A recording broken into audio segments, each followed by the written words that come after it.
Meenu TV.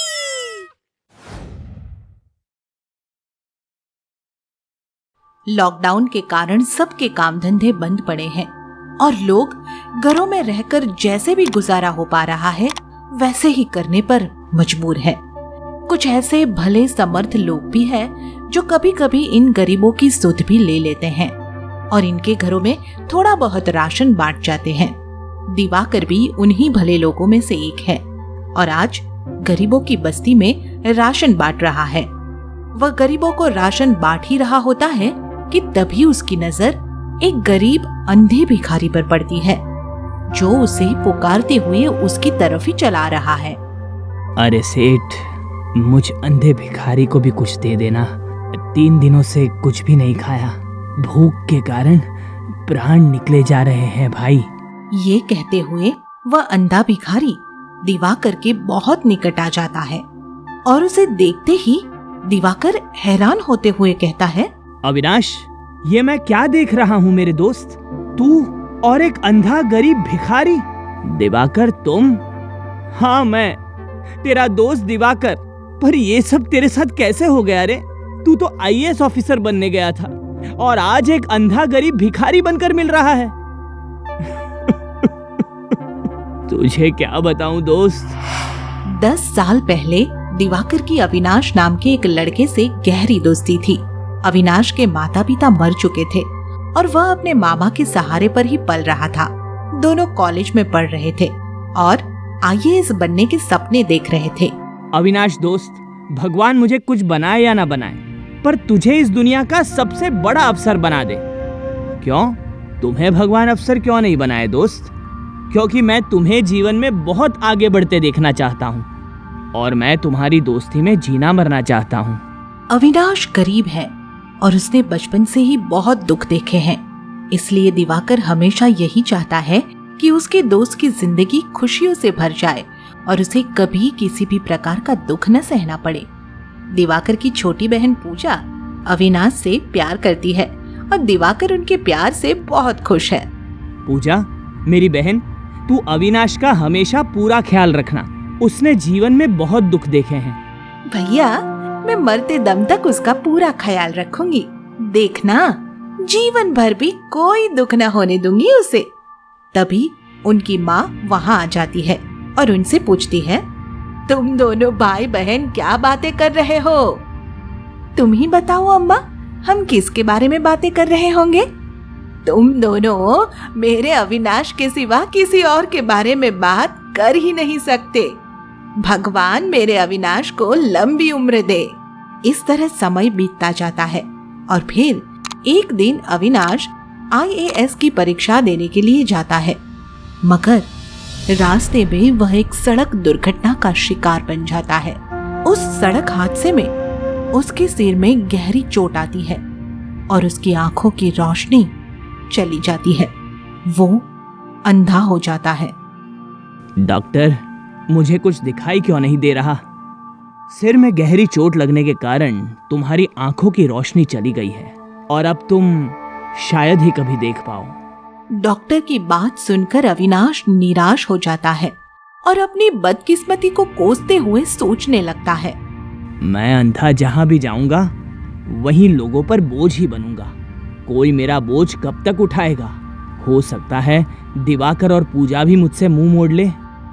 यही सोचकर अविनाश घर वापस नहीं जाता और बेरहम किस्मत उसे IAS अफसर बनाने की जगह सड़क का गरीब भिखारी बना देती है।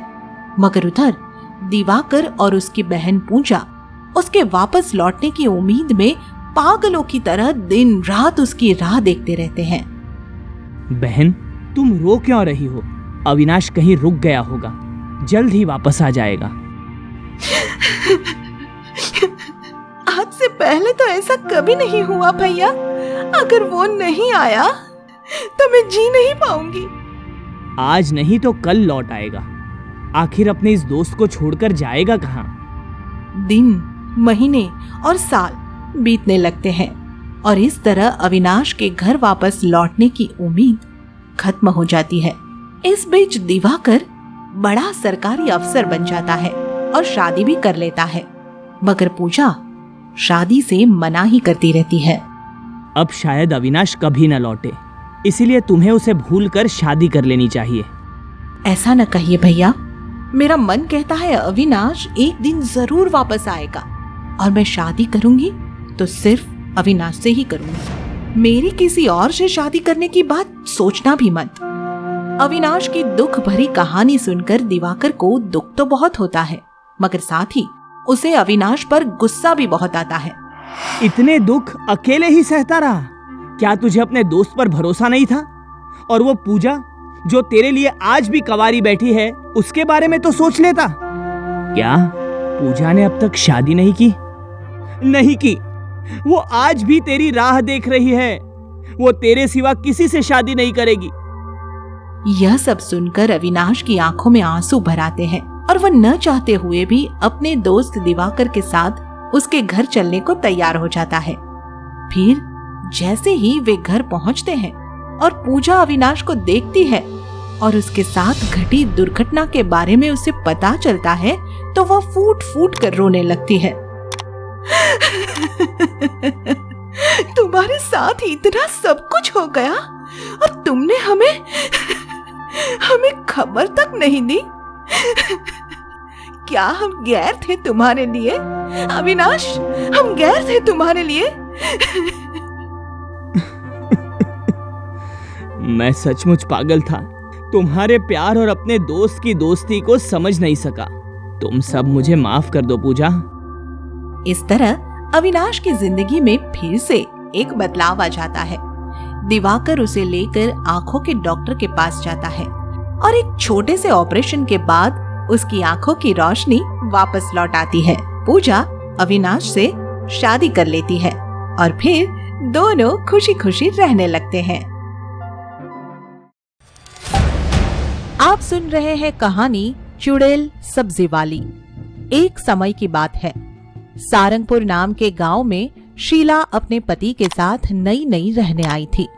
उसके पति अक्सर काम में व्यस्त रहते थे, इसलिए घर का छोटा बड़ा सामान वो खुद लिया करती थी।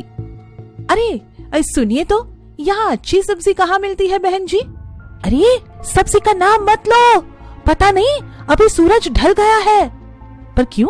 मुझे रात के लिए सब्जी बनानी है, इसलिए आपसे पूछा। लगता है तुम इस गांव में नई आई हो। हाँ, हमें थोड़े दिन ही हुए हैं यहाँ आए। शाम के बाद यहाँ एक चुड़ैल सब्जी वाली निकलती है सब्जी बेचने, और जो भी औरत उससे सब्जी लेती है वो उसे अपने साथ ले जाकर मार देती है। क्या बहन जी, आप भी खामखा मुझे डरा रही है। अरे मैं मजाक नहीं कर रही, शाम के बाद यहाँ कोई भी औरत सब्जी लेने बाहर नहीं निकलती। शीला को गांव वालों की बात पर बिल्कुल यकीन नहीं था। वो पढ़ी लिखी और समझदार थी, इसलिए ऐसी बातों पर विश्वास नहीं करती थी। रात को शीला की पड़ोसन अचानक सब्जी देखने बाहर निकली। तभी एक घूंघट में छुपी हुई सब्जी वाली यहाँ से जा रही थी। अरे सब्जी कैसे दी? यहाँ आना तो। सब्जी बिल्कुल ताजी है, आपकी तरह। मेरी तरह? क्या मतलब? चुड़ैल घूंघट हटाती है और पड़ोसन डर जाती है। बचाओ बचाओ! आओ, अब मैं तुम्हारी सब्जी बनाऊंगी। वो उसे उठाकर अपने साथ ले जाती है और दूसरे दिन सुबह सब औरतें उसी के बारे में चर्चा कर रही होती है। तभी शीला वहाँ आती है। क्या हुआ? आप सब इतना परेशान क्यों लग रही है? कल गांव की एक और औरत को सब्जी वाली चुड़ैल अपने साथ ले गई। क्या सच में कोई चुड़ैल है? हम सब सच बोल रहे हैं। गांव की सारी औरतों को वो अपना शिकार बना चुकी है। मुझे तो लगता है ये किसी किस्म का वहम है। तुम जब खुद उसे अपनी आंखों से देख लोगी तो शायद विश्वास आ जाएगा। फिर मत कहना हमें तुम्हें बताया नहीं था। शीला इन सारे अंधविश्वास में मानने वालों में से नहीं थी। एक दिन रात को उसके घर कुछ मेहमान आने वाले थे और वो उनके लिए कुछ अच्छा पकाना चाहती थी, इसलिए सब्जी की तलाश में घर से बाहर निकल पड़ी। आज तो ऐसा खाना बनाऊंगी कि सब खुश हो जाएंगे, पर सब्जी कहाँ से लूं? तभी वहाँ से वही घूंघट वाली सब्जी वाली गुजर रही थी और चिल्ला रही थी, सब्जी ले लो, सब्जी, ताजी हरी सब्जी। अरे ओ सब्जी वाली, यहाँ ना तो। हाँ मेम साहब, कौन सी सब्जी चाहिए आपको?